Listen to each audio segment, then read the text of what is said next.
যে জন্য ইমানকে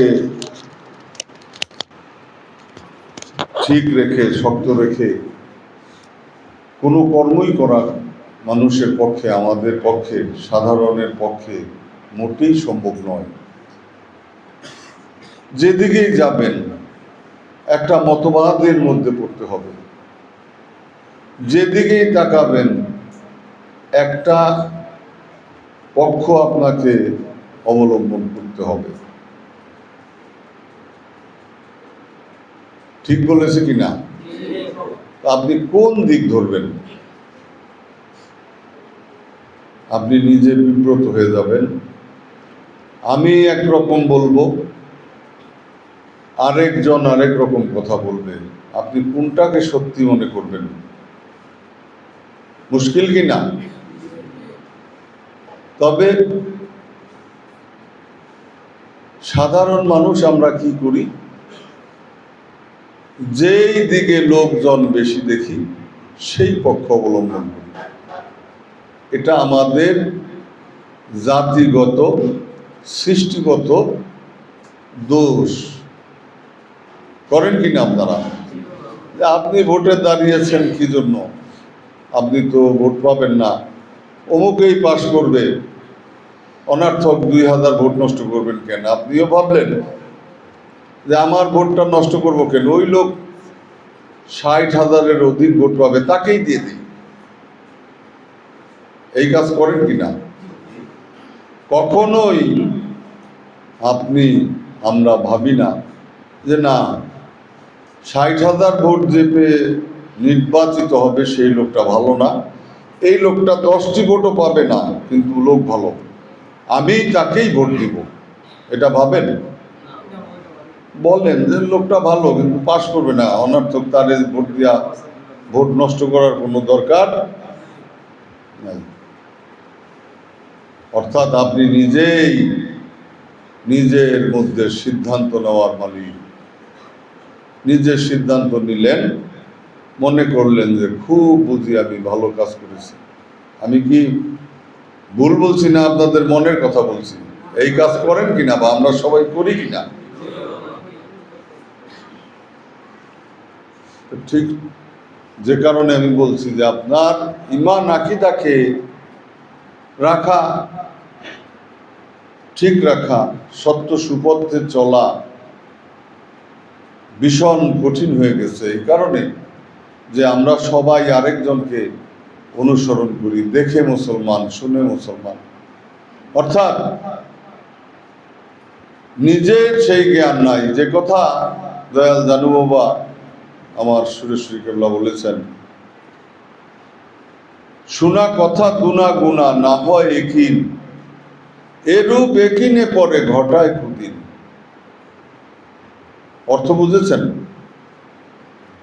শোনা কথা এটা দুনা গুণা, গুণা দ্বিগুণ। শোনা কথায় তুমি যদি কোনো কাজ করো দ্বিগুণ গুণা, না হয় কি এই সমস্ত কথা, এই সমস্ত কাজের বিশ্বাসও হয় না, তারপরেও করো। এইরূপ একিনে পরে ঘটায় কুদিন। এই সমস্ত কথায় বিশ্বাস করার পরে তোমার আগামী দিনে খুব অমঙ্গল হয়।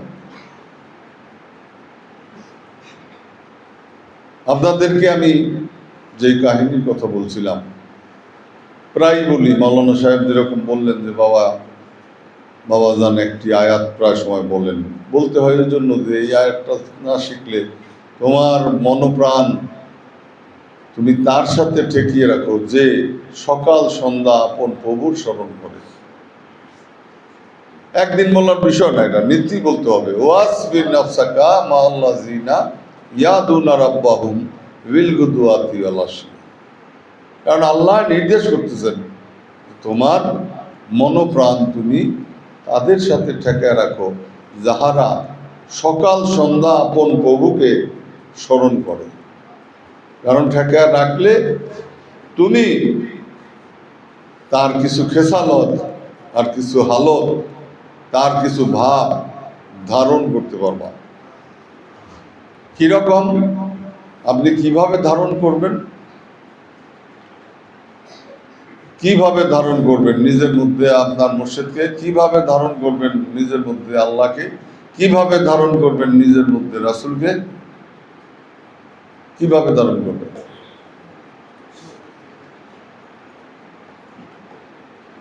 একটা গ্লাসে পানি ধারণ করা যায়, জায়গা আছে, ওই জায়গায় খালি স্থানে পানি, কলসে পানি, এই ঘরের মধ্যে জায়গা আছে, সিমেন্টের বস্তা, চালের বস্তা রাখেন, এটাকে ধারণ বলে। আমার মধ্যে জায়গা কোথায়? আপনার মধ্যে জায়গা কোথায়? সকাল সন্ধ্যা তাদের সাথে তোমাদের মনোপ্রাণ ঠেকিয়ে রাখো, আল্লাহ বললেন। কি জন্য? যাহারা সকাল সন্ধ্যা আপন প্রভুর স্মরণ করে। আপন প্রভুর স্মরণকারীদের সাথে তুমি ঠেকে রাখো, অর্থাৎ তাদের সঙ্গ করো, তাদের সঙ্গে থাকো, তাদের সহযোগিতা করো, তাদের আশেপাশে থাকো। এই তো ঠেকিয়ে রাখা মানে কি? তোমাদের মনোপ্রাণ ঠেকিয়ে রাখো।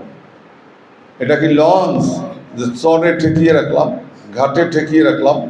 মনোপ্রাণ কিভাবে ঠেকায়? কি অর্থ?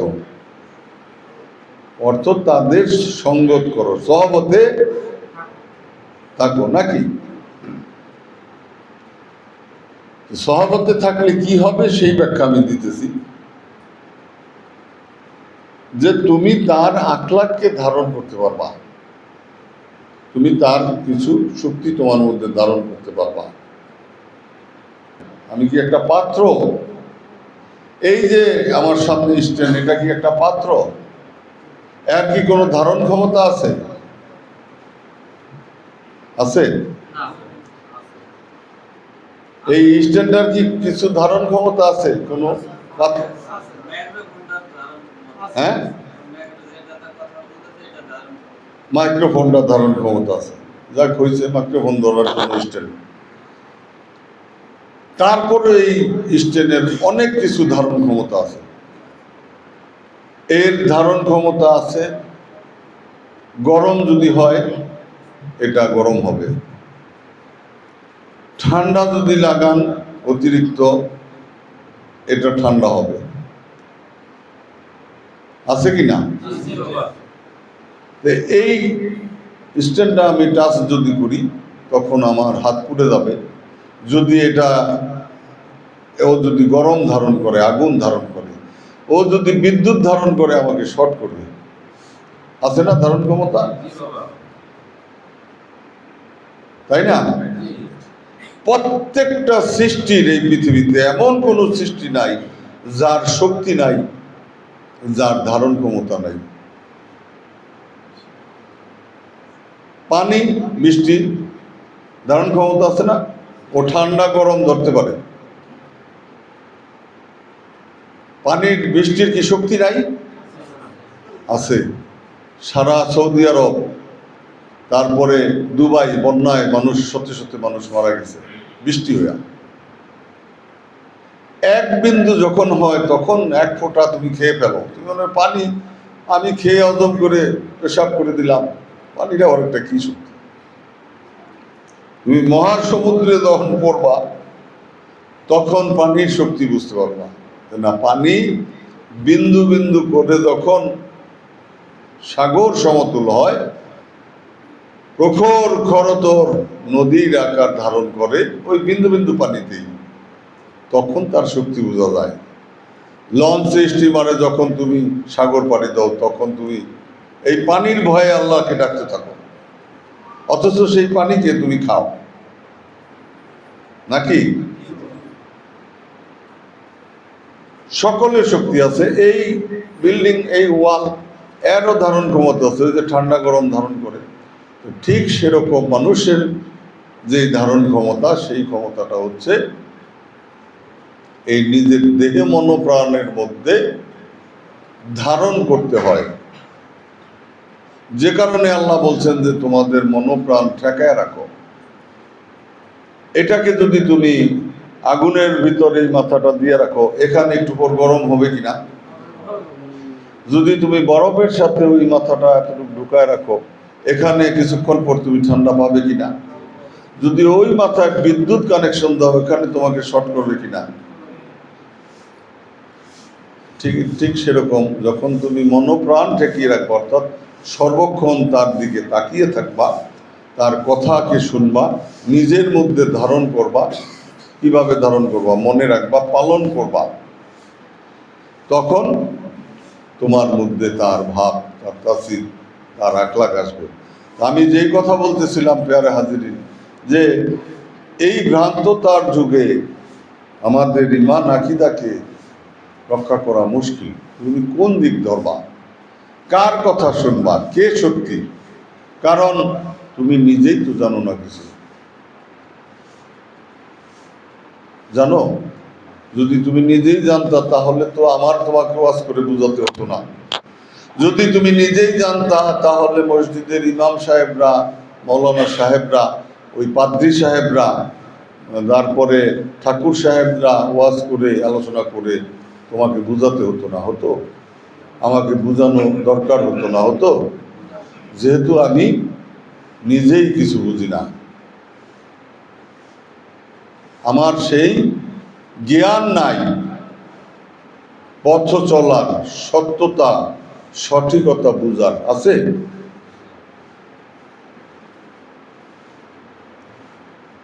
তখন আমার কি করা? সেই আমি কথাটাকে এরকম একটা পর্যায়ে নিয়ে আসলাম যে তখন তুমি কিছু বুঝো না, তোমার কোনো সত্যতা জানার বুঝার কোনো জ্ঞান নাই, তখন তুমি কিভাবে পরিচালিত হবা?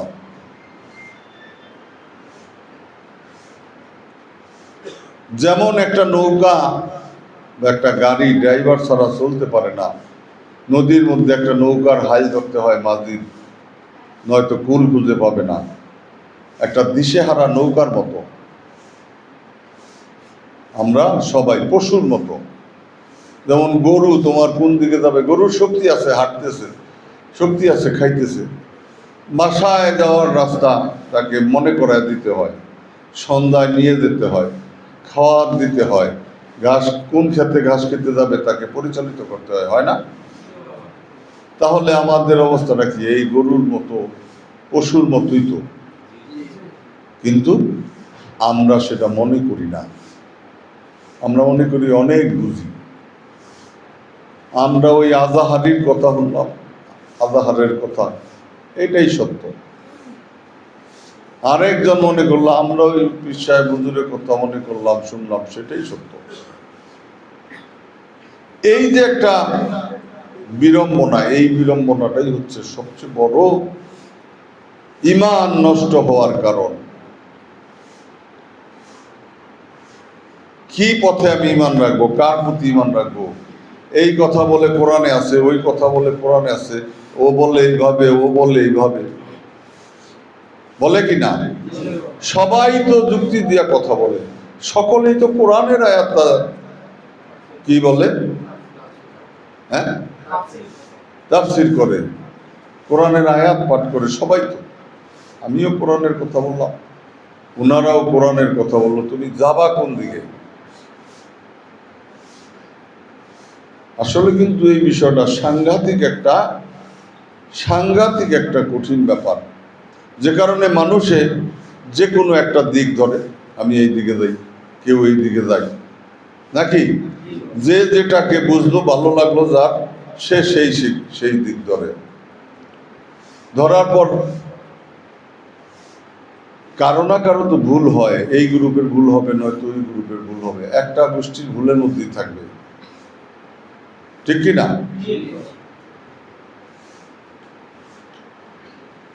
আমার দয়াল সুরেশ্বরী বলছেন এই জন্য যে শত কিতাব ফেকে মারো আগুনের ভিতর। শত কিতাব, তোমাদের আরো অনেক দিন এই উপমা দিয়ে আমি বুঝাইছি। সব কিতাব আগুনের মধ্যে ফেলো। তুমি যদি ইসলামের কিতাব, ওই কোরআন, হাদিস, এজমা, কায়াস পড়তে থাকো, এই যে আমার সামনে মৌলানারা আছে, এরাও বেঈমান হয়ে যাবে, যদি পড়তেই থাকে সারা জীবন একটার পর একটা। এরা এক সময় এই যে কিছু আমাদের দেশে মৌলবী আছে, এক সময় মিলাদ করছে, তারা কিয়াম করছে, অলি আল্লাহদের শানে গুণগান করছে, এখন করে না। যেমন দেলোয়ার হোসেন সাইদি একজন ছিলেন, কারণ ওই যে আরো সামনে যায় পড়তে পড়তে বেইমান হয়ে গেছে। উপমা দিলাম, বহুত মৌলবীরা মিলাদ পড়তো, অলি আল্লাহর শানে গুণ কীর্তন পড়তো, দেলোয়ার হোসেন সাইদি গল্প করতো, আমার বাপেও পিসাব ছিল, আমিও পিসাব। এরপরও এক সময় দেয় পিসাবি নাই, এই কথা বলছে। মিলাদ কিয়াম নাই। রাসূল আল্লাহর সামনে দরুদ পড়তো, এক সময় লাস্টের দিকে বলছে যে রাসূল আল্লাহর সামনে দরুদও পড়া দেবো না। আল্লাহর পাশাপাশি রাসূল আল্লাহর নামও লেখা যাবে না। শুনেন না? হ্যাঁ, এইগুলির কারণ হচ্ছে তোমার অধিক পড়াশোনা করতে গিয়া এই মুহাদ্দিসের অমুক মৌলবীর কিতাব, অমুকের কিতাব, অমুক ইমামের কিতাব, অমুক ইমামের কিতাব। এক এক ইমাম আমাদের যে ছিলেন, ইমাম নুকি, ইমাম তুকি, ইমাম হাম্বলি, ইমাম শাফি, ইমাম আজম আবু হানিফা, অনেক ইমাম ছিলেন নাকি? সকলের মতবাদ তো সেম ছিল না, ছিল কি? সেম ছিল না। তো সুতরাং তোমার তো সকল ইমামকে যখন তুমি মানতে যাবা, তখন তোমার এক সময় কন্ট্রাডিকশন হবে। যেই জন্য জানু বাবা বলছেন যে শত কিতাব ফেকে মারো আগুনের ভিতর।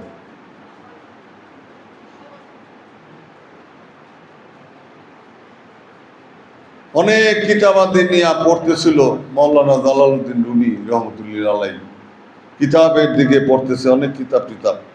তো একজন লোক আসছে এর মধ্যে, আয়সা বলতেছে, তুমি কি পড়ো, কি এটা কি পড়তেছ? মৌলানা রুমি রহমতুল্লাহ আলাইহি উপর দিকে আপনি তাকায়া এই লোকের লেবাস দেখা, ড্রেস দেখে বা তার পজিশন দেখে বললেন তুমি এটা বুঝবা না। বলে উনি আবার কিতাব পড়তেছেন। ওই লোক সব কিতাবগুলি থাপা দিয়া নিয়া কুয়ার মধ্যে ফেলে দিছে, পানির মধ্যে। দেওয়ার পর তো মৌলানা রুমি রহমতুল্লাহ আলাইহি চিৎকার করে উঠছে। আমি বোধহয় এই কাহিনী তোমাদের আরো একদিন শুনেছিলাম। চিৎকার করে উঠছেন, এই তুমি কি করলা, আমার এই সমস্ত কিতাব জ্বালাই দিলে, আমার সারা জীবনের সঞ্চিত ধন, আমার সারা জীবনের জ্ঞানের কিতাব তুমি পানির মধ্যে ফেলে দিছ। দেওয়ার পরে যখন মৌলানা রুমি খুব অস্থির হয়ে গেছেন, উদ্ধত হয়ে গেছেন সেই পাগলের প্রতি, তখন সে আবার ওই কিতাবগুলি কুয়ার থেকে তুলে রুমির হাতে দিলেন, টেবিলের উপর রাখলেন। এখন মৌলানা রুমি কিতাবের পাতা উল্টা উল্টা দেখতেছেন যে একটা কিতাবের পাতাও ভিজে নেই, সমস্ত কিতাবই শুকনা। সুবহানাল্লাহ। আশ্চর্য হয়ে কিতাব উল্টাইতেছেন, দেখতেছেন। দেখার পর আবার ওই লোকের জিজ্ঞাসা করলো যে কি ব্যাপার, হাউ ইট ইজ পসিবল, এটা কিভাবে তুমি সম্ভব করলো, আমি কি দেখতেছি, কি বিষয় বলো তো? তখন ওই পাগল বললেন তুমি এটা বুঝবা না। ওই যে রুমি যেভাবে ওনারে ক্রিটিসাইজ করে বলছিলেন, উনিও সেভাবে বলল তুমি এটা বুঝবা না। এই কথা বললে উনি হাঁটা শুরু করলেন। রুমি যত কিতাব পড়তে উনি এই মাকামে পড়ছেন, আউলিয়াদের সম্বন্ধে অবগত হইয়া গেছিলেন অনেক আগে থেকে। উনি ভাবলেন যে এই তো আমার দরকার, এই বিদ্যাই তো আমার বুঝতে হবে, তুমি যাও কোথায়? সে ছিলেন হযরত শামসুত তাবরিজ রহমতুল্লাহ আলাইহি, যে মৌলানা জালালউদ্দিন রুমি রহমতুল্লাহ আলাইহি পীর ও মুর্শিদ। তার কাছ থেকে জ্ঞান অর্জন করতে তারপরে গেলেন। সেখানে বিশাল কাহিনী, কেবলা গাওয়া সুরেশ্বরীও লিখে গেছেন। আপনারা কেতাব নূরে হকগঞ্জ নূরে পড়লেও পাবেন, এগুলি সময়ের বিষয়। তো সেই রকম আমি জানু বাবাও বলেছেন যে শত কিতাব ফেঁকে মারো আগুনের ভিতর। এত কিতাব পাঠ করে তুমি কখনো আল্লাহকে পাবে না। শামসে তাবরেজ এই বিষয়টাই জানিয়েছিলেন মৌলানা রুমিকে, যে কিতাবে আল্লাহ নাই, মন্দিরেও দেবতা নাই, মসজিদেও আল্লাহ নাই, কাবা ঘরেও আল্লাহ নাই, কোথাও আল্লাহ নাই। আল্লাহ তোমার মাঝে আছে, তোমার মাঝেই আল্লাহকে খোঁজ করতে হবে, খুঁজো। সেই টেকনিক, সেই বিদ্যা শামসে তাবরেজ জানতেন। মৌলানা রুমি শত কিতাব পড়েও এই টেকনিক, এই বিদ্যা জানতেন না। এমনকি পৃথিবীর কোনো মৌলবী এই বিদ্যা জানেন না। এই বিদ্যা যে জানেন সে হচ্ছেন আল্লাহওয়ালা, আর সেই আল্লাহওয়ালার সংস্পর্শে দিয়েই তোমাকে এই বিদ্যা অর্জন করতে হবে, আল্লাহকে পাওয়ার চেষ্টা করতে হবে, আল্লাহকে পাইতে হবে। যে জন্যই আল্লাহ যে বলছেন যে ওয়াসবির নাফসাকা মাল্লাযিনা ইয়াদুনা রাব্বাহুম বিল গুদওয়াতি ওয়াল আশিয়া, তুমি তোমার মনোপ্রাণ তাদের সাথে ঠেকিয়ে রাখো যাহারা সকাল সন্ধ্যা আপন প্রভুর স্মরণ করে। রাখলে যেমনি করে এই স্ট্যান্ডটা দিয়ে তোমাদের উপমা দিলাম যে এই স্ট্যান্ডের মধ্যে গরম আসে, ঠান্ডা আসে, বিদ্যুৎ আসে, সব কিছুই আসে। সকলেরই একটা ধারণ ক্ষমতা আছে, প্রত্যেকেই ধারণ করতে পারে। আমার এই দেহটাও আল্লাহকে ধারণ করার শক্তি আছে, পাত্র আছে, জায়গা আছে। সেই জিনিসটাকে ফাইন্ড আউট করতে হবে, জানতে হবে, সেই সম্বন্ধে জেনে আমাদেরকে আল্লাহকে সেই পাত্রের মধ্যে রাখতে হবে। আল্লাহ কোথায় আছে তোমার মাঝে? আল্লাহ কোথায় আছে আমার মাঝে?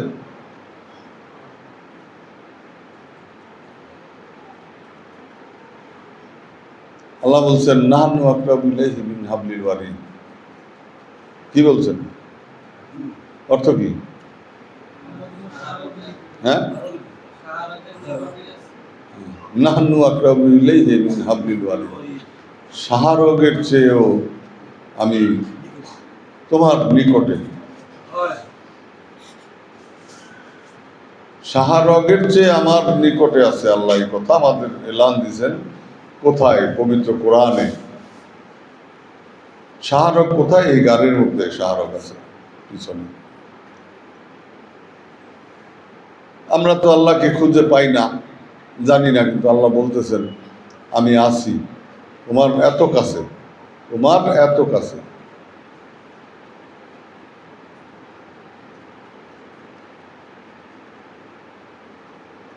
সর্বস্থানে সর্বখানেই তার অনুভূতি। আল্লাহ যে আছেন আমরা সেটা বুঝতে পারি আমাদের দেহে।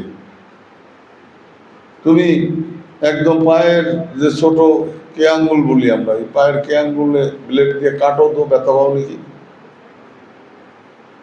বাবা? শরীরের কোন স্থানটা কাটলে বোঝা যায় ব্যথা পাওয়া যাবে না? আছে কোনো এরকম জায়গা? অর্থাৎ সর্বস্থানেই আমাদের এই দেহের মধ্যে মিশে আছে আমাদের এই অনুভূতি। যখন তোমার মৃত্যু হয়ে যাবে তুমি তখন আর এই অনুভূতি অনুভব করতে পারবে না, এই অনুভূতি আমার মধ্যে তখন আর থাকবে না। এই যে শক্তিটা, এই শক্তিটা যতক্ষণ আমার মধ্যে আছে আমি পায়ের কে আঙ্গুলে, হাতের কে আঙ্গুলে, দেহের সর্বস্থানে অনুভব করি। কিন্তু মৃত্যুর পরে এই জিনিসটা আমি অনুভব করি না। তার মানে পায়ের সমস্ত দেহের থেকে কি চলে যায়, আর কোথাও থাকে না। যদি থাকতো কোথাও তাহলে আমরা সেখানে অনুভূতি ফিল করতাম, অনুভব করতাম। যেমন প্যারালাইসিস হয়, কেউ এক সাথ অবশ হয়ে যায়, ব্যথা বুঝতে পারে না, সচল থাকে। যেহেতু আমাদের সমস্ত পা থেকে মাথা পর্যন্ত সর্বস্থানে সর্বখানেই আল্লাহ মিশে আছেন, এই জন্যই বলছেন যে নাহনু আকরাবু ইলাইহি মিন হাবলিল ওয়ারিদ, শাহরগের চেয়ে আমি নিকটে। আর কোরআনের তর্জমা করা, কোরআনের ব্যাখ্যা করা নহে সোজা কাজ। এটা একমাত্র রাসূলুল্লাহই কোরআনের তর্জমা করতে পারছেন, তাফসীর করতে পেরেছেন। মাওলা আলী পারছেন, তার দুই একজন সাহাবায়ে কেরামরা হয়তো পারছেন। এছাড়া এই যার মধ্যে জ্ঞান নাই, এই যার মধ্যে শক্তি নাই, আল্লাহ রাসূলের এলমে নাফা যার মধ্যে, এলমে লাদুনি যার মধ্যে নাই, সে কখনোই জাহিরি চোখে শাব্দিক অর্থ দিয়া কোরআনের ব্যাখ্যা করতে পারবে না, কখনোই সম্ভব না। যে জন্য মাওলা আলী বলেছেন, তোমাদের এই কথা আরো হাজারবার বলছি, যে ৭০,০০০ ব্যাখ্যা হয় একটি আয়াতের, তার মধ্যে ৬৯,৯৯৯টি ব্যাখ্যা ভুল, একটি ব্যাখ্যা সঠিক। আর সেই সঠিক ব্যাখ্যা করতে পারে একমাত্র আহলে বায়াত যারা। এবং সেই ব্যাখ্যা যদি পাইতে চাও তোমরা আমার নিকটে আসো। মাওলা আলী বলছেন যে আমি সেই ব্যাখ্যাকারী। অতএব যাহা কিছু আমরা কোরআনের তাফসীর শুনি, এই পৃথিবীতে শুনে আসছি আজ পর্যন্ত এবং কিয়ামত পর্যন্ত শুনবেন, যেগুলি শাব্দিক অর্থের ব্যাখ্যা কোরআনের ব্যাখ্যা করে, শাব্দিক অর্থের সেই সমস্ত ব্যাখ্যা প্রকৃত ব্যাখ্যা নয়। কারণ কোরআনেই বলা আছে, এই পৃথিবীর সমস্ত বৃক্ষকে যদি কলম বানানো হয়, আর পৃথিবীর সকল পানি, সাগরের, নদীর, বৃষ্টির পানিকে যদি কালি করা হয়, তাহলেও কোরআনের ব্যাখ্যা করে শেষ করা যাবে না। সুতরাং শাহরগের চেয়েও আমি তোমার নিকটে, আল্লাহ যেই কথা বলছেন সেই কথার অর্থ তোমাদের আমি বললাম যে নাহনু আকরাবু ইলাইহি মিন হাবলিল ওয়ারিদ, শাহরগের চেয়ে আমি তোমাদের নিকটে আছি, আল্লাহ এই কথা বলছেন। এই কথার অর্থ কি আমরা খুঁজে পাবো? এই যে ঘাড়ের শাহরগ, এর চেয়ে আপনি কোথায় আছেন? কাছে। আমি বললাম যে সারা পায়ের থেকে মাথা পর্যন্ত সর্বস্থানেই আল্লাহর অস্তিত্ব আছে, আল্লাহ আছেন। যখন সে চলে যান তখন আমাদের এই অনুভূতি থাকে না। আর এই যে রূপ চলে গেল, অনুভূতিটা, এটাই আল্লাহর অস্তিত্ব। এর মধ্যেই আল্লাহ ছিলেন, আমার মধ্যে লুকায়িত ছিলেন। এরকম অনেক মতবাদ। সেই জন্যই বলছি, তুমি কোন মতবাদ ধরবা, কার কথাকে তুমি সত্য মনে করবা, কার কাছে যাবা, কে তোমাকে পথ দেখাবে, কে তোমাকে মুক্তি দিবে? আরেকজনে আমার এই কথা শোনার সাথে সাথে বলবো, আরে এটা কোনো কথা হইল? এই সকল মানুষের মধ্যে আল্লাহ আছে, আর যেটা চলে গেছে সেটা তো আজরাইলে কবজ করে নিয়ে গেছে, আজরাইলে নিয়ে গেছে, ওইটা আল্লাহ না। ভুল ধারণা, শিরক, গুনাহগারি কথা। হয়তো আমার কথাও ভুল হতেও পারে, যে কারণে ওই যে পশুর কথা বললাম, গরু, সেরকম তোমার একজন মালিকের দরকার। তোমার যদি মালিক না থাকে, তোমাকে কে চালিত করবে? তুমি কিভাবে চালিত হবা? নিজের জ্ঞানে কখনোই তুমি পরিচালিত হইতে পারবা না। তোমার যত জ্ঞানী থাক, হ্যাঁ, পারবা না, যত জ্ঞানী থাকে। এই জন্য সকল সৃষ্টির, সকল মানবের একজন জাহের বাতেনে মালিক থাকতে হয়, একটা নিরিখ থাকতে হয়। মুর্শিদ কি সারাদিন তোমাকে পথ দেখায় দেয়? যখন তোমার একটা নিরিখ ঠিক হয়ে গেল, তুমি একজনকে মুর্শিদ ধরলা, মুর্শিদের কাছে বায়াত হইলা, মুরিদ হইলা, পথ পাইলা, তখন তুমি সত্য সুপথের সন্ধান মুর্শিদের থেকে পাবা। খালি কিতাব পড়ে কি আর জ্ঞান হয়? কিতাব পড়ে কি জ্ঞান অর্জন হবে? কিতাব পড়লে কাহিনী শোনা যায়, ফর্মুলা জানা যায়, নাকি? কিতাব পড়লে ওই যে মহিলাদের দেখবা পাকের রেসিপি পড়ে পড়ে পাক শাক করে, এখন সেই পাকে কি অত মজা হয়? কিতাব পড়ে তুমি কি ড্রাইভার হইতে পারবা? কিতাব পড়ে কি তুমি ডাক্তার হইতে পারবা? পারবা? কিতাব পড়ে কি তুমি পাইলট হতে পারবা? কিতাবই তো পড়া। কিতাবও লাগবে, সাথে সাথে ওস্তাদও লাগবে, মুর্শিদও লাগবে সাথে, প্র্যাকটিক্যালের জন্য, নাকি?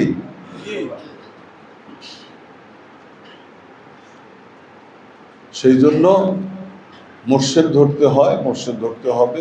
মুর্শিদকে সামনে রেখে তুমি কিতাব পাঠ করে কিতাবের ব্যাখ্যা বুঝে যখন তুমি পদচারণা শুরু করবে, তুমি আগামী দিনে আগাবা, তখন তুমি সত্য সুপথে চলতে পারবা।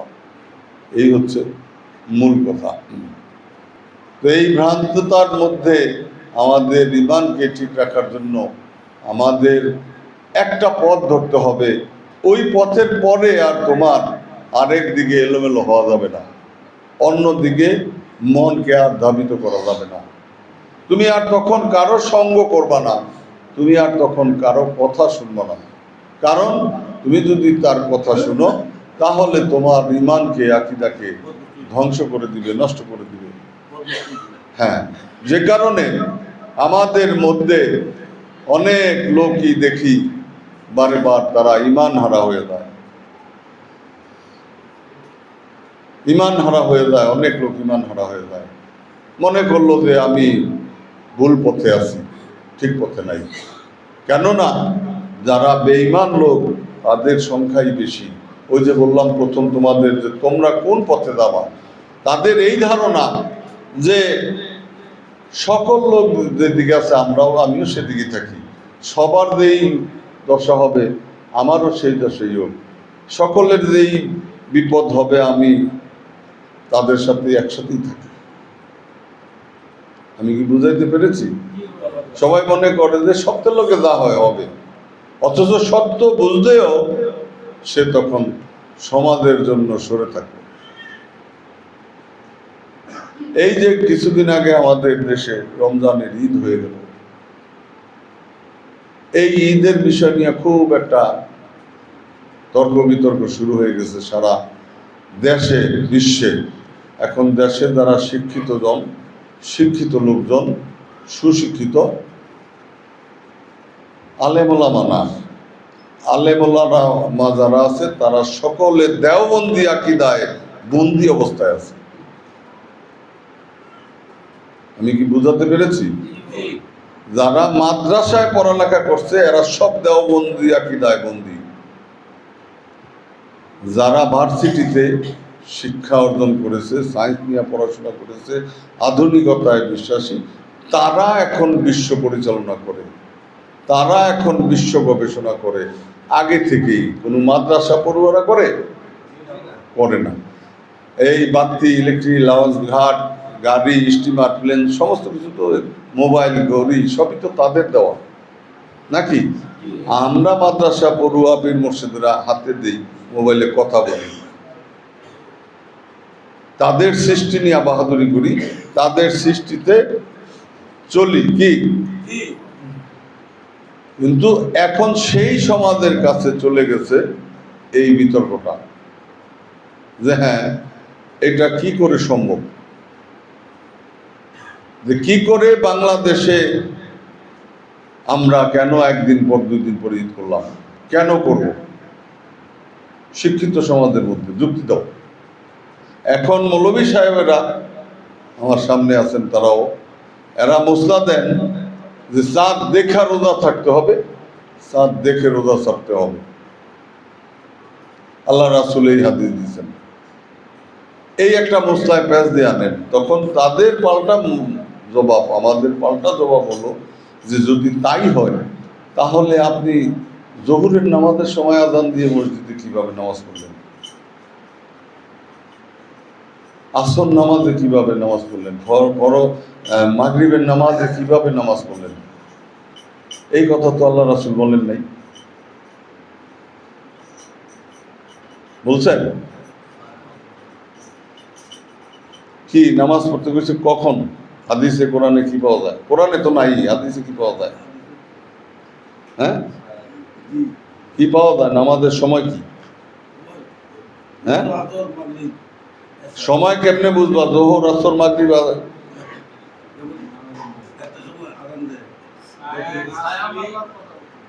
হ্যাঁ,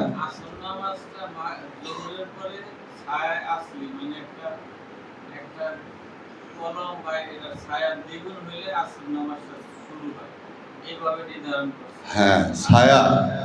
জোহরের নামাজ হবে তখন যখন আপনি বাইরে যায় দাঁড়াবেন, দাঁড়ানোর পরে আপনার ছায়াটা,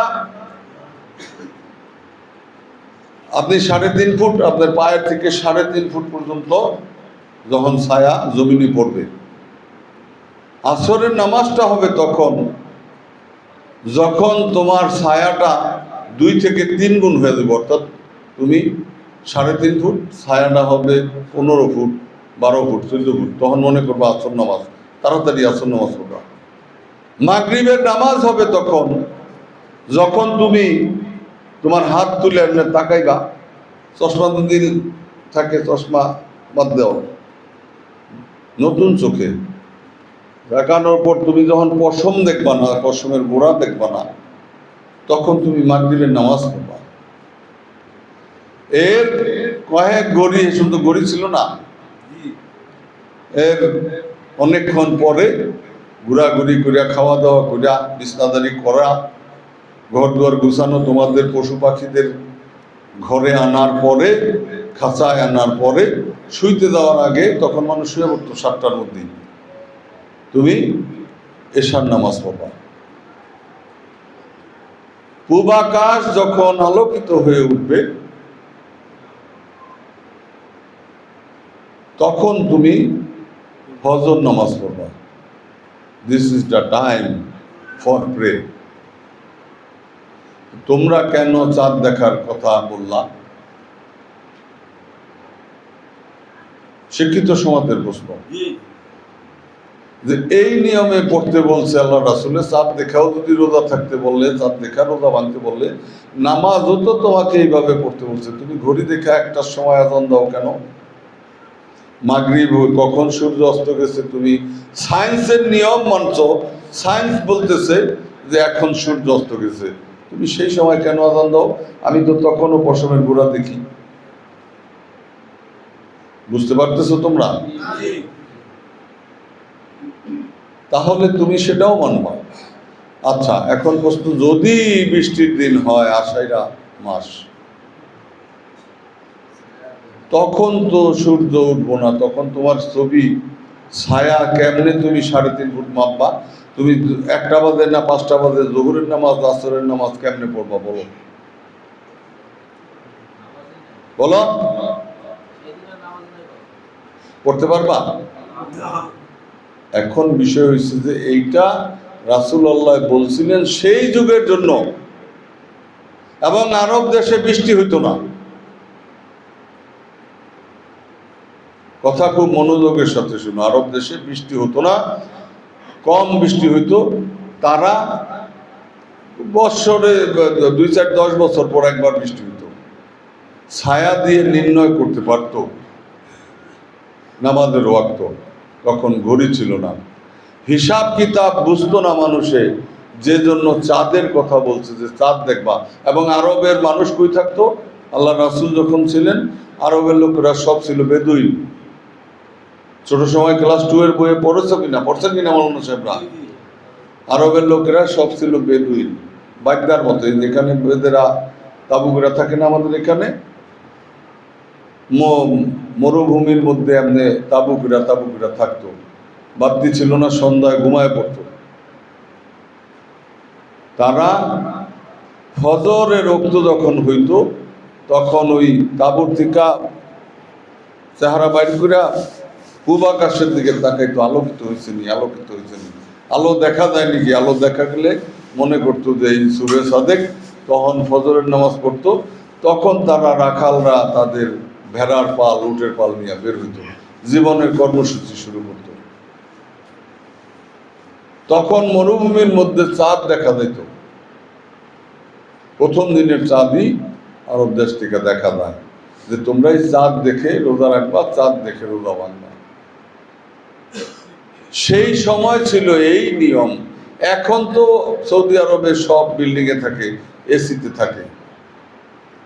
তারা তো এখন মরুভূমিতে থাকে না, ছায়াও মাপতে যায় না। তারা সবাই ঘড়ি দেখেই নামাজ রোজা রাখে, ইফতার করলে সেহরি খায়। রাতে আপনি সেহরি খাইতেন কেমনে?